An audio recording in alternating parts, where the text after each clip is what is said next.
পানিতে আমার দোকানে দোকান বসাই দিছি। যারা খেতে চান চলে আসুন আমার দোকানে। এই যে টক পানি খাইতেছে, এই যে সবাই আমরা ওয়েটিং এ আছি। ঠিক আছে। এই যে আমার দোকানের সামনে পানি, প্রচুর পানি। ফুচকা আমরা দোকানের ভিতরে নিয়ে আসছি। যারা ফুচকা খাইবেন আমার দোকানে চলে আসুন, দেখাও ফুচকাটা দেখাও। আপনার দোকান কাস্টমার করে আইলে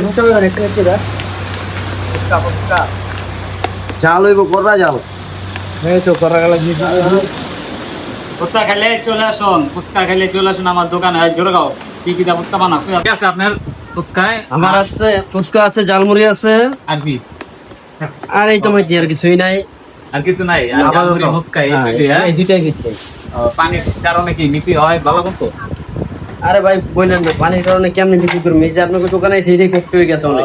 মানে বাসাতে আমরা খাইয়া পয়সা দিতেছি। ঠিক আছে মামা, কম কিছু অবশ্যই আমরা সবাই এই ফুচকা ব্যবসার পাশে সবাই দাঁড়ায়, আমরা ওনাকে আমরা সবাই মিলে একটু হেল্প করবো। ঠিক আছে, আজকাল বৃষ্টির কারণে সবাই মজা করে খাবো ইনশাআল্লাহ।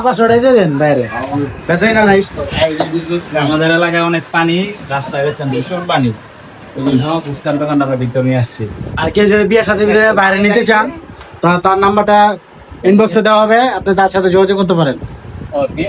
বিয়ার প্রোগ্রাম করেন, এই যে তেলার ভিতরে যে ফুচকা চটপুরি, যে বাইরের ফুচকা সবাই খেতেছেন, ফুচকা খেতেছেন।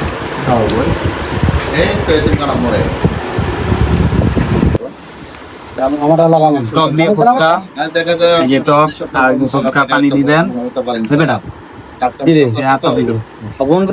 টক আর ফুচকা বেলা, এই যে বেলা